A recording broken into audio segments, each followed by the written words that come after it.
તો વિદ્યાર્થીઓ, આપણે આલ્કોહોલ, ફિનોલ અને જે ઇથર સંયોજનો છે તે આલ્કોહોલ, ફિનોલ અને ઇથર સંયોજનો છે તેમનો અભ્યાસ કરી રહ્યા છીએ. અને આ અભ્યાસની અંદર આપણે આલ્કોહોલ અને ફિનોલ સંયોજનોની બનાવટ ભણ્યા. ત્યારબાદ આપણે છે તે આલ્કોહોલ અને ફિનોલ સંયોજનોની જે જુદી જુદી રાસાયણિક પ્રક્રિયાઓ છે તે પૈકીની જે OH બંધ જે છે તે તૂટવાની પ્રક્રિયાઓ છે તે આપણે જોઈ. એની અંદર ખાસ કરીને આલ્કોહોલ અને ફિનોલના એસિડિક સ્વભાવની આપણે ચર્ચા કરી, એની આપણે સરખામણી કરી. આલ્કોહોલ, ફિનોલ, પાણી, કાર્બોક્સિલિક એસિડ. આ ઉપરાંત ફિનોલ સંયોજનમાં જુદા જુદા વિસ્થાપન જ્યારે આવે છે ત્યારે એની એસિડિકતા જે છે તે એસિડિકતા ઉપર શું અસર કરી શકે છે તેનો અભ્યાસ કર્યો. ત્યાર પછી આપણે એક બીજી પણ એમાં OH બંધ તૂટવાની પ્રક્રિયાની અંદર ખાસ કરીને આપણે કીધું હતું એસ્ટરીકરણની પ્રક્રિયા. અને આ એસ્ટરીકરણની પ્રક્રિયાની અંદર આપણે જે છે ત્યાં આલ્કોહોલની આપણે કીધું કે એસાઇલ હેલાઇડ, કાર્બોક્સિલિક એસિડ અથવા તો એસિડ એનહાઇડ્રાઇડ સાથે પ્રક્રિયા થઈ અને એમાંથી છે તે આપણને શું મળતું હોય છે તો કે એસ્ટર મળે છે. અને એનું એક બેટર ઉદાહરણ પણ આપણે લીધું હતું કે સેલિસિલિક એસિડનું આપણે એસિટાઇલેશન કરીએ તો એમાંથી એક પ્રકારનો એસ્પિરિન જે આપણી એક અગત્યની દવા છે તે છે તે આપણે બનાવી શકીએ છીએ. ત્યારબાદ હવે આપણે જે છે તે એવી પ્રક્રિયાઓનો અભ્યાસ કરવાનો છે કે જેમાં આલ્કોહોલ સંયોજનો જે છે આપણા તે આલ્કોહોલ સંયોજનોમાં જે આપણો કાર્બન અને ઓક્સિજન બોન્ડ, બરાબર છે, આપણો કાર્બન અને ઓક્સિજન બોન્ડ જે છે તે તૂટતો હોય તેવી પ્રક્રિયાઓ.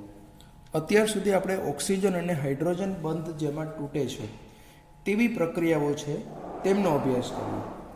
હવે અહીંયા આપણે જે અભ્યાસ કરવાનો છે તે કાર્બન અને ઓક્સિજન વચ્ચે જે બંધ તૂટતો હશે તે કાર્બન અને ઓક્સિજન વચ્ચે જે બંધ તૂટે છે તેની જે પ્રક્રિયાઓ છે તેનો અભ્યાસ છે તે કરવાનો છે. તો એની અંદર આપણે 1 by 1 પ્રક્રિયા કરીએ. તો ખાસ કરીને આપણે પહેલી જ પ્રક્રિયા જોઈએ તો હાઇડ્રોજન હેલાઇડ સંયોજનો સાથેની પ્રક્રિયાઓ. આમ તો આપણે થોડા ઘણા અંશે એમના વિશે ભણી ગયા છીએ. હાઇડ્રોજન હેલાઇડ એટલે કે HX, એમાં HCl ને આ બધી આવે, HX સાથેની પ્રક્રિયાઓ. તો આપણા જે હાઇડ્રોજન હેલાઇડ જે છે એટલે કે HX જે છે તે HX સાથેની જે આપણે પ્રક્રિયાઓ કરીએ છીએ એની અંદર આપણે આની પહેલાંનું જે આલ્કાઇલ હેલાઇડ ચેપ્ટર જોયું એમાં આપણે હેલોજનની જે પ્રિપેરેશન મેથડ છે તેમાં જોઈ ગયો હતો કે જ્યારે આપણે આલ્કોહોલ એટલે કે ROH એની પ્રક્રિયા HX સાથે કરીએ એટલે કે હાઇડ્રોજન હેલાઇડ સાથે કરીએ તો આ બંધ તૂટે અને એમાંથી આપણને RX પ્લસ H2O છે તે છૂટો પડે છે, બરાબર. પણ આ પ્રક્રિયા આપણે ખાસ કરીને HCl સાથે કરીએ છીએ અને એ પ્રક્રિયાને આપણે પર્ટિક્યુલરલી શું કહીએ છીએ તો કે આ લેબોરેટરીની અંદર અગત્યની પ્રક્રિયા છે અને જેને આપણે કહીએ છીએ લુકાસ કસોટી. અને આ લુકાસ કસોટીની મદદથી આપણે આપણો આલ્કોહોલ છે તે પ્રાથમિક છે, દ્વિતીયક છે કે તૃતીયક છે તે આપણે નક્કી કરી શકીએ છીએ. સામાન્ય રીતે આ પ્રક્રિયાની અંદર શું થાય છે તો કે આલ્કોહોલ જે છે એમાંથી હેલાઇડ બને છે. હવે આલ્કોહોલ છે તે અહીંયા પાણી છૂટું પડે છે. આલ્કોહોલ છે તે પાણીમાં કેવો છે તો કે દ્રાવ્ય છે, બરાબર છે. આલ્કોહોલ છે તે અથવા તો હાઇડ્રોજન હેલાઇડ છે એની જોડે પાણી તો હોવાનું જ છે. તો આલ્કોહોલ છે તે પાણીમાં દ્રાવ્ય છે, પણ એમાંથી જે આલ્કાઇલ હેલાઇડ બને છે તે આપણો આલ્કાઇલ હેલાઇડ છે તે પાણીમાં અદ્રાવ્ય હોય છે. અને કોઈ પણ બે અમિશ્રિત છે, બીજી રીતે કહેવું હોય તો, બરાબર છે. તો તે બે અમિશ્રિત પ્રવાહી હોવાથી આપણું જે દ્રાવણ છે તે કેવું બની જાય તો કે ધૂંધળું બની જાય છે. ધારો કે આપણી પાસે જો તૃતીયક આલ્કોહોલ હશે તો આ તૃતીયક આલ્કોહોલ આપણી પાસે હોય તો આ તૃતીયક આલ્કોહોલમાંથી આપણને તરત જ શું બને છે તો કે આ પ્રક્રિયા થઈ, એટલે કે અહીંયા આપણી પાસે જો તૃતીયક આલ્કોહોલ હશે તો તૃતીયક આલ્કોહોલની અંદર તરત જ આપણી પ્રક્રિયા થશે અને એ પ્રક્રિયાની અંદર શું થાય તો કે એમાંથી આપણો હેલાઇડ બની જશે અને હેલાઇડ બદલે એટલે જો તૃતીયક આવતો હોય તો તરત જ આપણું દ્રાવણ છે તે કેવું બનશે તો કે ધૂંધળું બને છે. હવે ધારો કે આપણી પાસે છે તે દ્વિતીયક આલ્કોહોલ છે, તો જો દ્વિતીયક આલ્કોહોલ હોય તો આ પ્રક્રિયા પ્રમાણમાં થાય ખરા પણ કેવી થશે તો કે ધીમી થશે. એટલે આલ્કોહોલમાંથી હેલાઇડ બનવાની પ્રક્રિયા ધીમી છે. એટલે થોડી વાર પછી, બરાબર, થોડી વાર પછી છે તે આપણું શું થાય તો કે દ્રાવણ છે તે ધૂંધળું બને છે. અને જો આપણે એમની અંદર છે તે પ્રાથમિક આલ્કોહોલ લઈએ તો પ્રાથમિક આલ્કોહોલના સંદર્ભમાં શું થશે અહીંયા તો કે પ્રાથમિક આલ્કોહોલના સંદર્ભમાં અહીંયા એવું થશે કે પ્રક્રિયાની અંદર છે તે કોઈ અસર નથી. એટલે દ્રાવણ આપણું છે તે કેવું રહે છે તો કે ચોખ્ખું જ રહે છે. દ્રાવણ આપણું છે તે કેવું છે તો કે એ દ્રાવણ છે તે આપણું ચોખ્ખું જ રહે છે. હવે એ દ્રાવણ જો આપણું અહીંયા ચોખ્ખું રહેતું હશે તો દ્રાવણ ચોખ્ખું રહેતું, હવે આનું કારણ શું છે? ખરેખર આ પ્રક્રિયાની અંદર શું થાય તો કે અહીંયા આપણો ROH બંધ છે તે તૂટે છે આલ્કોહોલ, એટલે આપણને જે બને છે તે કયો મળે તો કે કાર્બ કેટાયન. એટલે આ પ્રક્રિયાની અંદર આપણો મધ્યવર્તી સંયોજન છે તે શું બને કાર્બ કેટાયન. અને કાર્બ કેટાયનની સ્થિરતાનો ક્રમ તમને ખબર છે કે તૃતીયક વધારે, પછી પ્રાથમિક અને પછી છે તે મીન્સ તૃતીયક, દ્વિતીયક ને પ્રાથમિક. એટલે આ સૌથી સ્થાયી છે. એટલે આપણો જો તૃતીયક આલ્કોહોલ હોય તો એનું તરત જ ટર્સરી કાર્બ કેટાયન સ્થાયી છે, એટલે રૂપાંતરણ થઈ જાય તૃતીયક આલ્કાઇલ હેલાઇડમાં. જે પાણી સાથે અમિશ્રિત છે એટલે અમિશ્રિત પ્રવાહી એટલે તરત જ દ્રાવણ ધૂંધળું થઈ જાય. આ દ્વિતીયક આલ્કોહોલ છે તેની આપણે કીધું કે સ્થિરતા છે તે ઓછી છે, એટલે પ્રક્રિયા કેવી થાય ક્રમશઃ ધીમી થશે. એટલે જેમ જેમ એમાંથી આલ્કાઇલ હેલાઇડ બનતો જશે તેમ તેમ તે પાણી સાથે અમિશ્રિત રહે છે, અને પાણી સાથે તે અમિશ્રિત રહે એટલે આપણું દ્રાવણ છે તે કેવું બનતું જાય તો કે વધારે ધૂંધળું બનશે.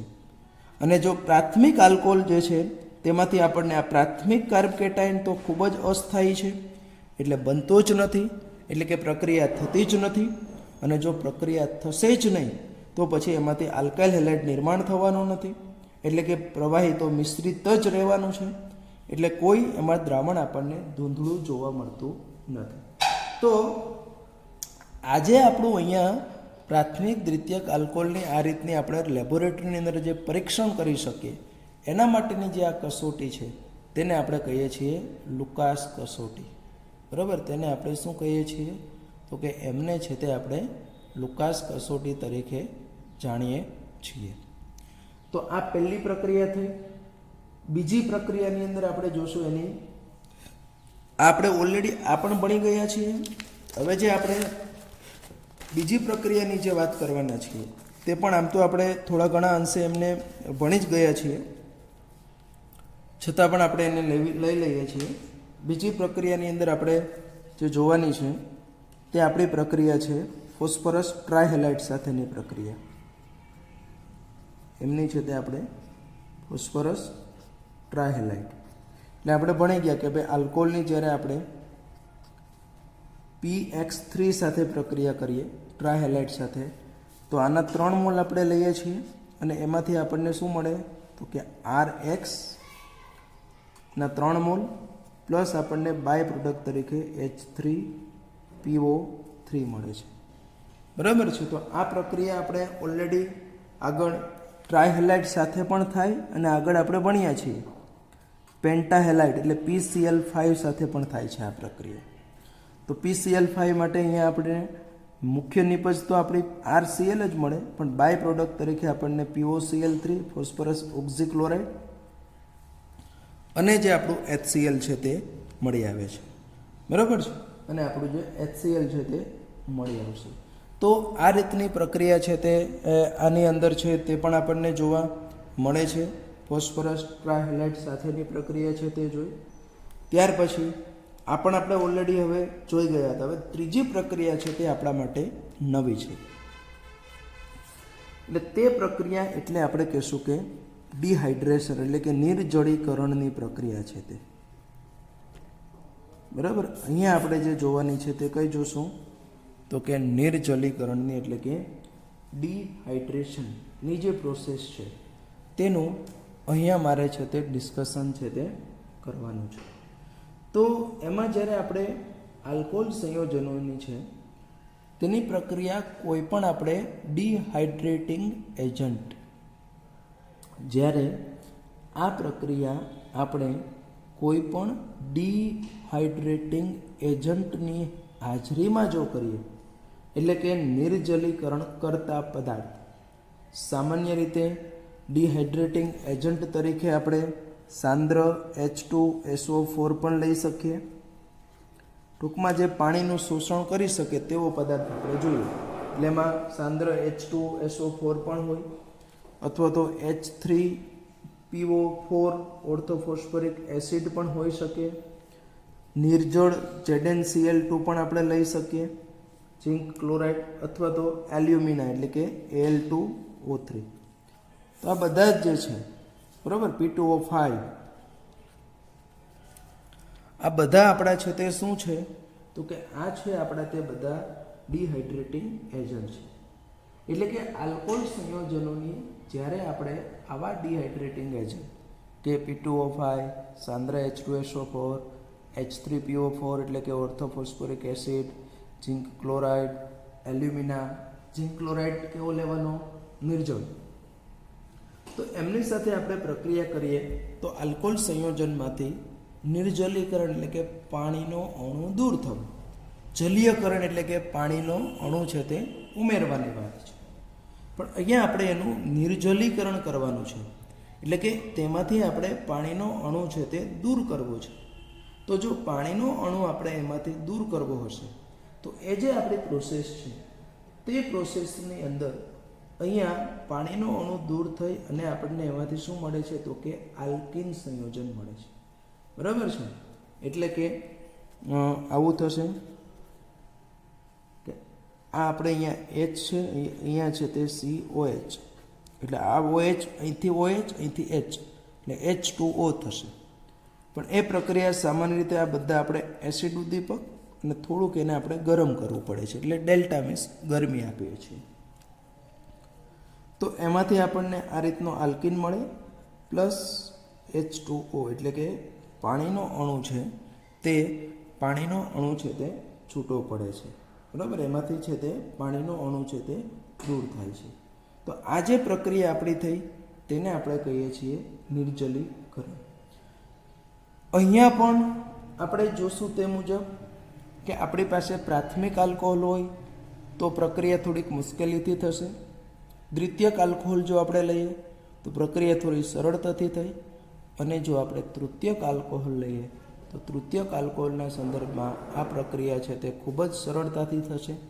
કેમ કે એનું કારણ મેં તમને આગળ ઓલરેડી કહી દીધું કે આ નિર્જલીકરણની પ્રક્રિયા પણ કાર્બ કેટાયન વાયા થશે. આપણે એનું ક્રિયાવિધિ જ્યારે ભણશું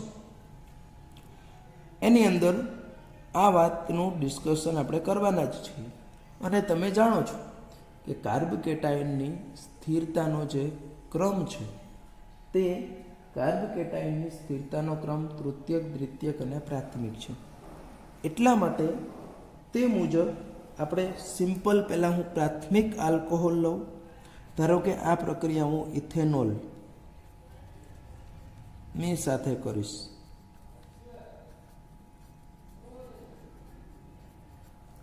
તો સામાન્ય રીતે એના માટે આપણે સલ્ફ્યુરિક એસિડ લઈશું. પ્રાથમિક છે એટલે ઉગ્ર પરિસ્થિતિ થોડીક જશે, 443 કેલ્વિન. આ H2SO4 એટલે પ્રબળ ડિહાઇડ્રેટિંગ એજન્ટ છે આપણો, કેમ કે એ સાંદ્ર એસિડ છે એટલા માટે.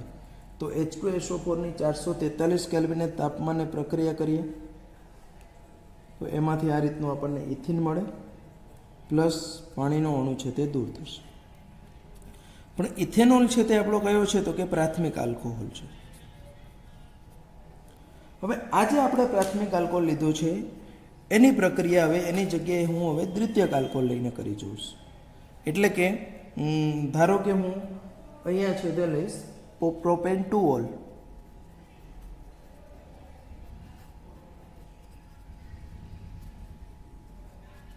આપણું થયું પ્રોપેન 2-ઓલ. તો એની પ્રક્રિયા હવે આપણો આ જે છે તે કેવો છે તો કે દ્વિતીયક આલ્કોહોલ છે.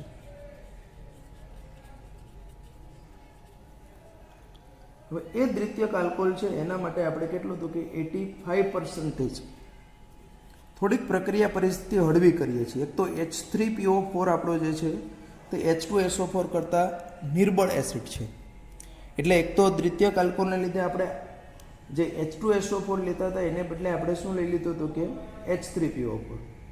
બીજું આપણે ત્યાં 443 કેલ્વિનને ટેમ્પરેચરે પ્રક્રિયા કરતા હતા, એને બદલે અહીંયા થોડીક ઓછા એટલે કે 440 કેલ્વિન તાપમાન જે છે તે 440 કેલ્વિન તાપમાને આ પ્રક્રિયા છે તે આપણે કરીએ છીએ. અને એમાંથી આપણને પ્રોપેન 2-ઓલમાંથી શું મળે છે તો કે પ્રોપીન મળે છે અને પાણીનો અણુ છે તે દૂર થાય છે. બરાબર, એમાંથી આપણને આ રીતનું છે તે શું મળે છે તો કે પ્રોપીન છે તે મળી આવે છે. તો આ આપણે વાત કરી દ્વિતીયક આલ્કોહોલની. ત્યાર પછી જે વાત કરવી છે તે મારે કોને કરીશ તો કે તૃતીયક આલ્કોહોલની. એટલે કે એના માટે હું તૃતીયક બ્યુટાઇલ આલ્કોહોલ લઈશ. CH3 CH3OH આપણો તૃતીયક બ્યુટાઇલ આલ્કોહોલ છે. તે તૃતીયક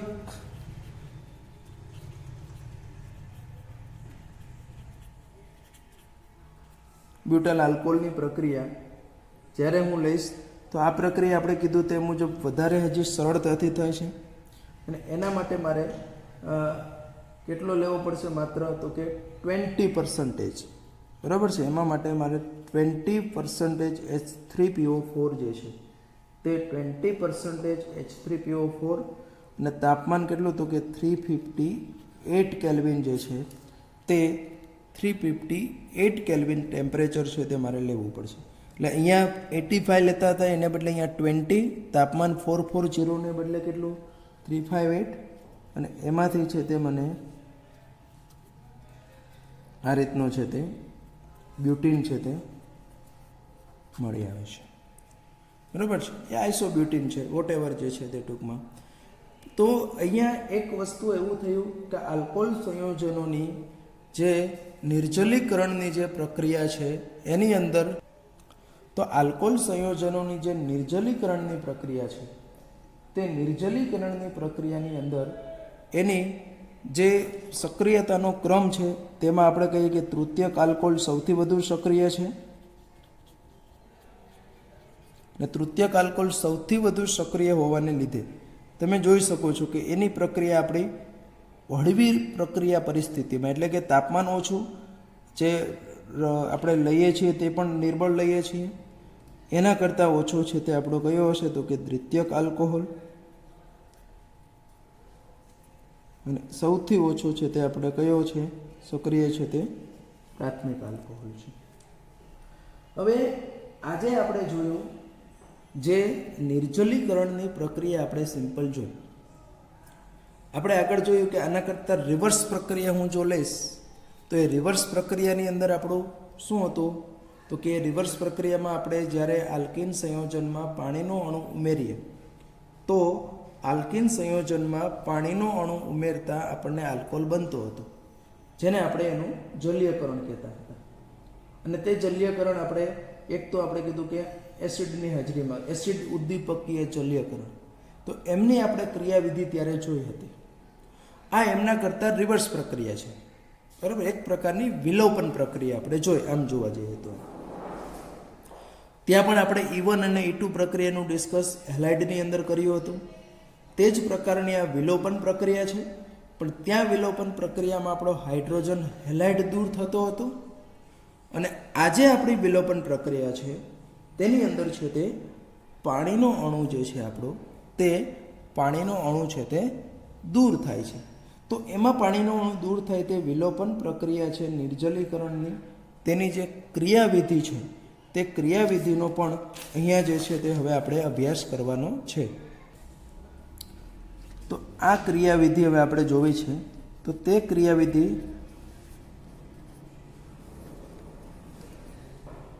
તે 3 તબક્કામાં થાય છે. બરાબર છે.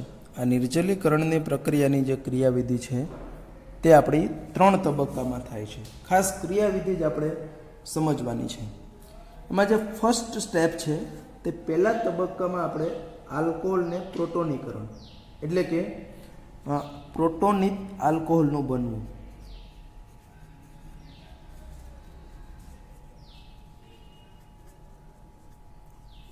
આલ્કોહોલનું બનવું એ ટૂંકમાં કહેવું હોય તો આલ્કોહોલનું આપણે છે તે શું કરવાનું છે એની અંદર છે તે તો કે પ્રોટોનીકરણ કરવાનું છે. અહીંયા આપણે આલ્કોહોલ તરીકે હું દર્શાવું છું તે ઇથેનોલ લઈએ છીએ.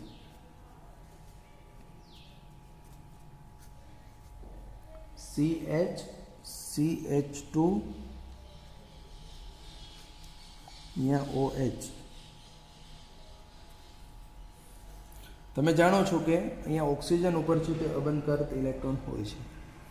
હવે એની આપણે પ્રોટોનેશન એટલે આપણે પહેલાં જ કીધું કે આ પ્રક્રિયા એસિડિક હાજરીમાં થાય છે.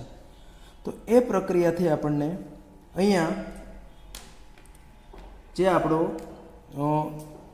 અબંધકારક ઇલેક્ટ્રોન યુગ્મ છે અહીંયા એટલે ઇલેક્ટ્રોન રીચ છે તે આ ઇલેક્ટ્રોન ડેફિશિયન્ટ H+ હોય તેના ઉપર છે તે એટેક કરે છે. અને એ એટેક કરે એટલે ત્યાં આપણું આમનું છે તે પ્રોટોનેશન થશે. એટલે કે HCHHCHOH અને H. અને એ પ્રોટોનોમાં ઓક્સિજનની તમે જોઈ શકો કે 3 વેલેન્સી એટલે કે એમનું છે તે શું થશે તો કે OH પ્લસ સ્વરૂપે છે તે એક્ઝિસ્ટન્ટ હશે અને એક અબંધકારક ઇલેક્ટ્રોન યુગમાં એ જ રીતનું આપણને જોવા મળશે. તો આજે આપણને મળ્યો તેને કહેવાય પ્રોટોનિક આલ્કોહોલ. આપણો છે તે પ્રોટોનિક આલ્કોહોલ અથવા તો ઓક્સિજનની 3 વેલેન્સી હોય એટલે આપણે એને ઓક્ઝોનિયમ આયન કહીએ છીએ. પણ એ 3 વેલેન્સીમાં અહીંયા આપણો કયો છે ઇથાઇલ સમૂહ છે. ઓક્સિજનની એક પ્લસ ચાર્જ આવે એટલે એને ઓક્ઝોનિયમ આયન કહેવાય. પણ એમાં એક આપણો ઇથાઇલ છે એટલે આપણે એને બીજું શું કહી શકીએ તો કે ઇથાઇલ ઓક્ઝોનિયમ આયન જે છે તે પણ આપણે એને કહી શકીએ છીએ.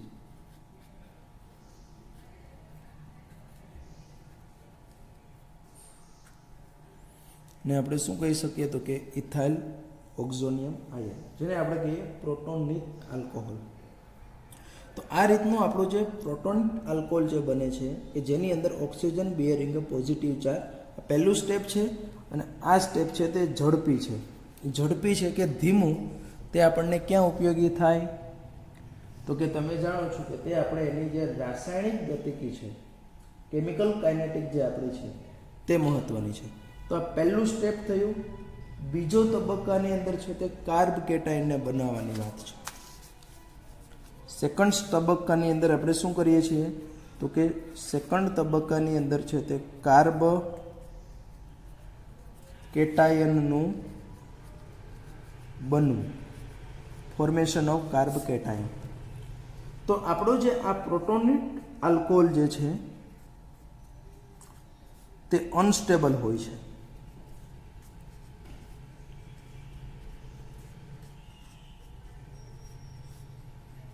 અને એ જે આપણો અનસ્ટેબલ જે છે પ્રોટોનિક આલ્કોહોલ છે એમાંથી હવે આ બંધ છે તે તૂટે છે. કાર્બન ઓક્સિજન બંધ છે તે તૂટે છે. અને એ તબક્કો છે તે આપણો કેવો હોય છે તો કે ધીમો તબક્કો છે. અને એમાં એને આપણે કહીએ છીએ વેગ નિર્ણાયક તબક્કો. તમે જાણો છો કે કોઈ રાસાયણિક પ્રક્રિયાઓ એક કરતાં વધારે તબક્કામાં થતી હોય તો સૌથી જે ધીમો તબક્કો છે તે સૌથી ધીમો તબક્કો છે તે આપણો કેવો બનતો હોય છે તો કે સૌથી ધીમો તબક્કો છે તે આપણો વેગ નિર્ણાયક તબક્કો છે તે બનતો હોય છે. એટલા માટે અહીંયા આપણો આ તબક્કો છે તે આમ પણ તમે જાણો કે અહીંયા શું થાય છે તો કે આ તબક્કાથી અહીંયા આપણો કાર્બ કેટાયન જનરેટ થાય છે. HCH અને અહીંયા છે તે આ કાર્બ કેટાયન બન્યું છે.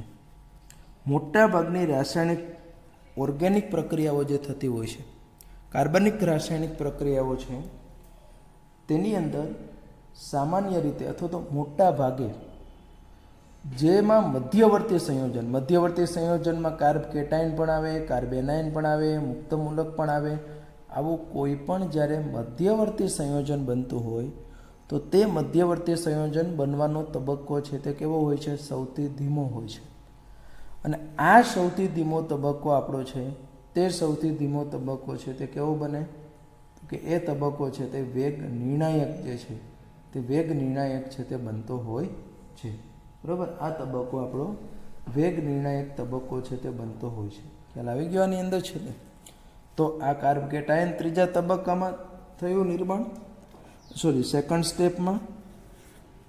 ત્યાર પછી હવે આપણે લેવાનું છે થર્ડ સ્ટેપ, જેમાં આપણે છે તે પ્રોટોનનું વિલોપન કરવાનું છે.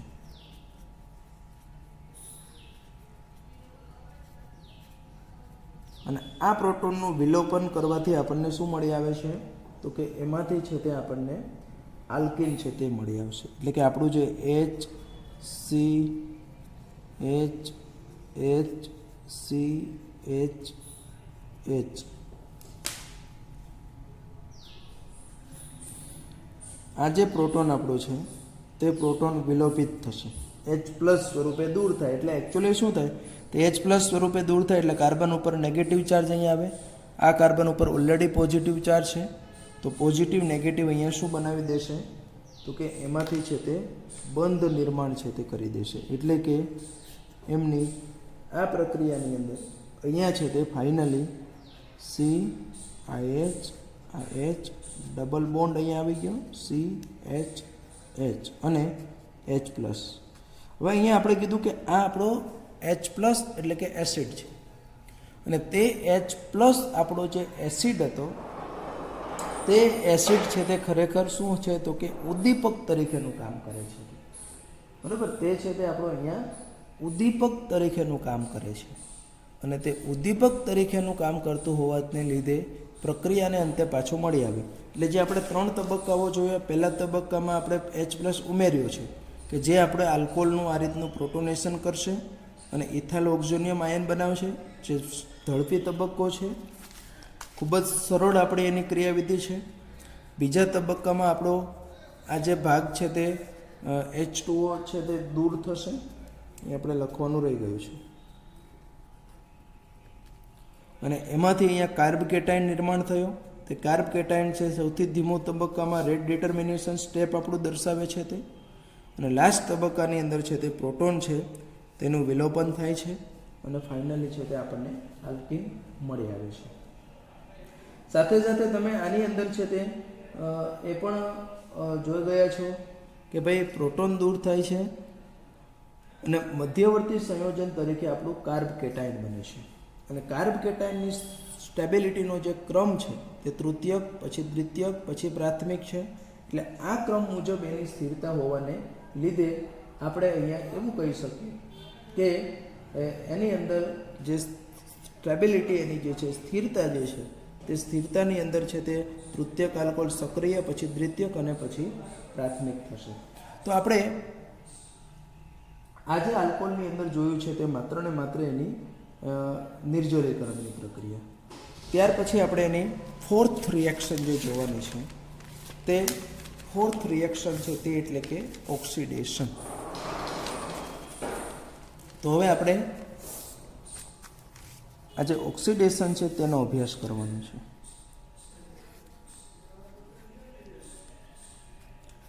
તો ખરેખર ઓક્સિડેશનની આ જે પ્રક્રિયામાં 2 પ્રકારના બંધ તૂટતા હોય છે. આલ્કોહોલની અંદર ધારો કે હું આ કોમન લઉં C,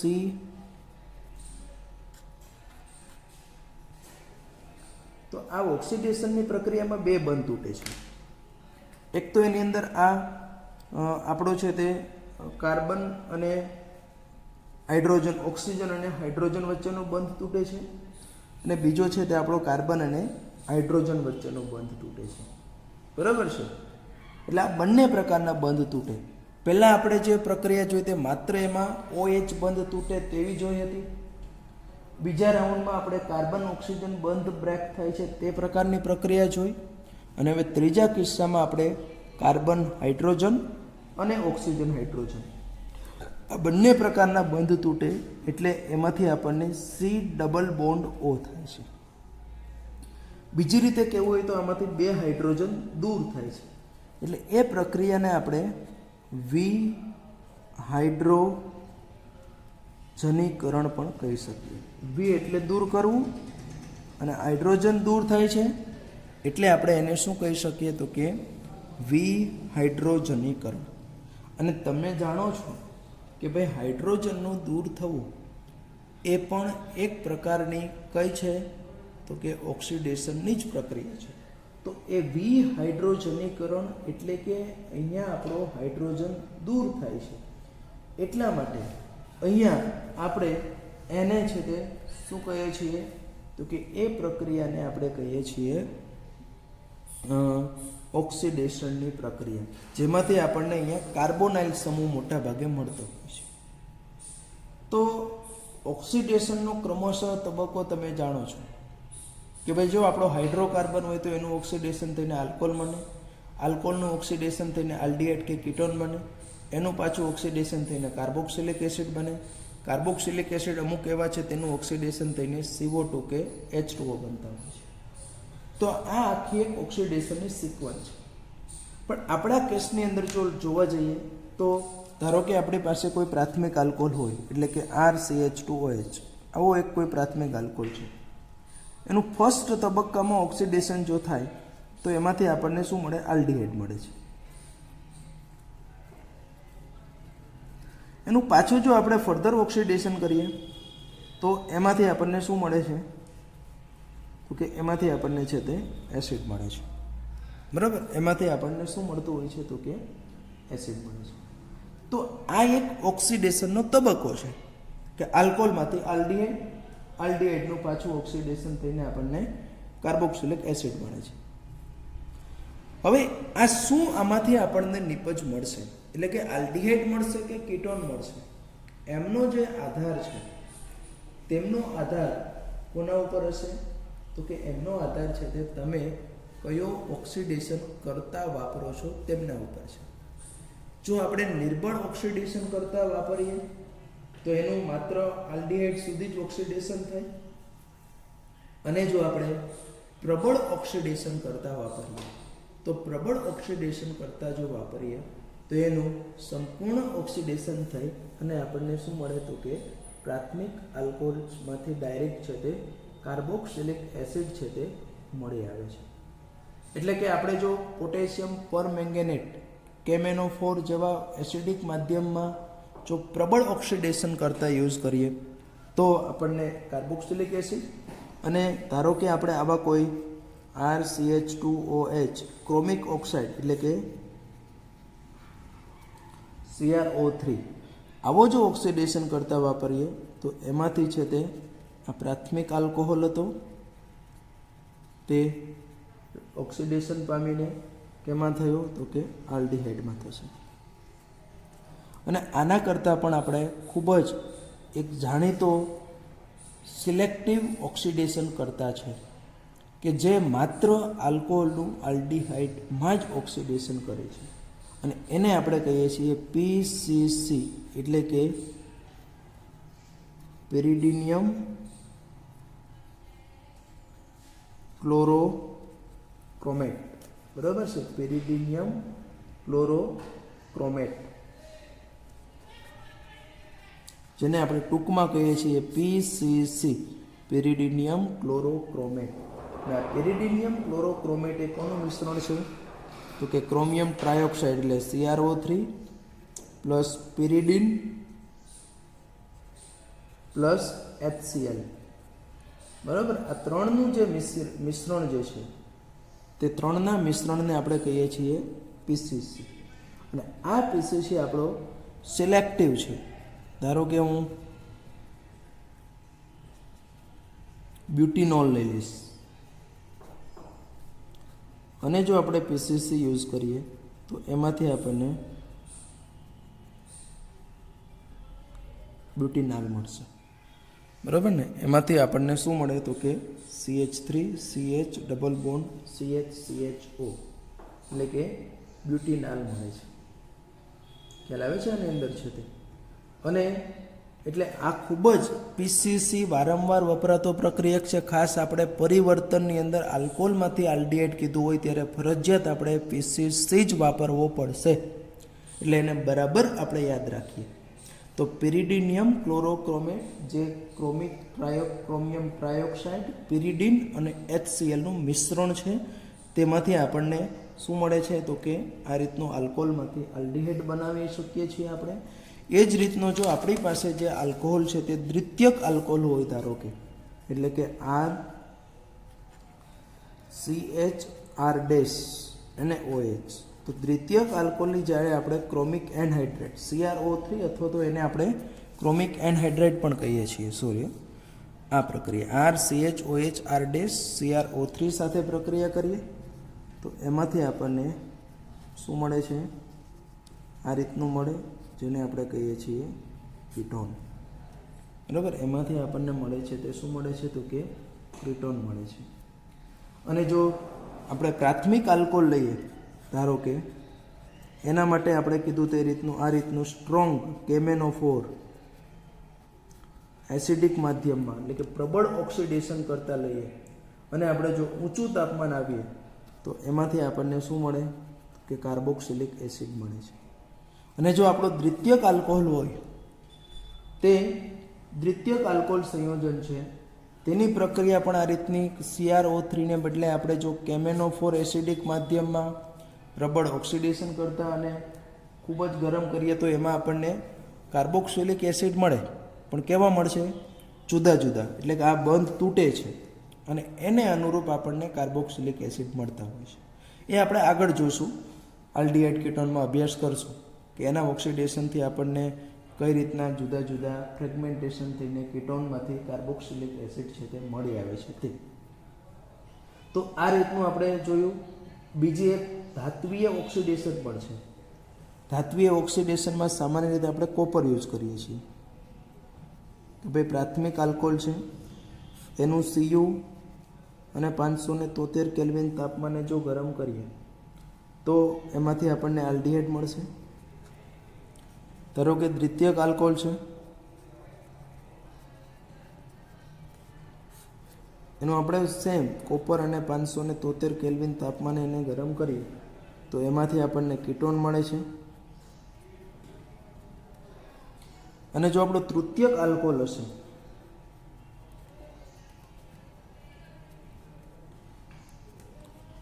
તો એનું ઓક્સિડેશન થશે પણ એમાં નિર્જલીકરણની પ્રક્રિયા થશે અને એમાંથી આપણને શું મળે છે તો કે બ્યુટીન મળે છે. બરાબર. એટલે ટૂંકમાં કેવું હોય તો પ્રાથમિક ત્રણમાં પ્રક્રિયા પરિસ્થિતિ સેમ છે કે જેમાં આપણે કોપર છે તે પ્રક્રિયા પરિસ્થિતિમાં લીધો છે. આ કોપરનું આપણે કીધું તે મુજબ આ જુદા જુદા તાપમાને જુદા જુદા પહેલાં એ આપણે ઓક્સિડેશન કે રિડક્શન કર્યું અને એને અનુરૂપ જે છે તે આપણને પ્રાથમિક આલ્કોહોલ હોય તો એમાંથી આપણને આલ્ડીહાઇડ મળ્યો. દ્વિતીયક આલ્કોહોલ હતો તો કીટોન મળ્યો. અને તૃતીયક આલ્કોહોલ હતો તો એમાંથી શું થશે? ઓક્સિજન નથી ઉમેરાતો પણ હાઇડ્રોજન વિહાઇડ્રોજનીકરણ થઈ નિર્જલીકરણ થઈ અને આલ્કીન મળી આવે છે. તો ઓક્સિડેશન પ્રક્રિયામાં આપણે કીધું કે જે વિહાઇડ્રોજનીકરણની પ્રક્રિયા છે એમાં બે વસ્તુ મહત્વની છે. એક તો આપણો ઓક્સિડેશન કરતાં કેટલો પ્રબળ છે તે અને આપણો આલ્કોહોલ કયો છે પ્રાથમિક દ્વિતીયક કે પછી તૃતીયક આ પૈકીનો આપણો જે આલ્કોહોલ જે છે તે આલ્કોહોલ કયો છે.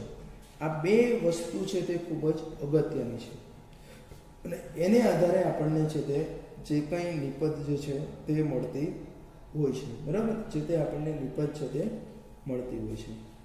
તો આ રીતે અહીંયા આપણે જે આલ્કોહોલ સંયોજનો છે તેની રાસાયણિક પ્રક્રિયાઓ જોઈ, જેમાં આપણે 4 પ્રક્રિયાઓનો ખાસ આમ તો એસિડિકતાનો અભ્યાસ, એસ્ટરીકરણનો અભ્યાસ, નિર્જલીકરણનો અભ્યાસ, PbR3 એટલે કે ફોસ્ફરસ ટ્રાયહેલાઇડ સાથેની પ્રક્રિયા, ઓક્સિડેશન પ્રક્રિયાઓ અને હાઇડ્રોજન હેલાઇડ સાથેની પ્રક્રિયાઓનો અભ્યાસ છે તે અહીંયા આપણે કર્યો છે.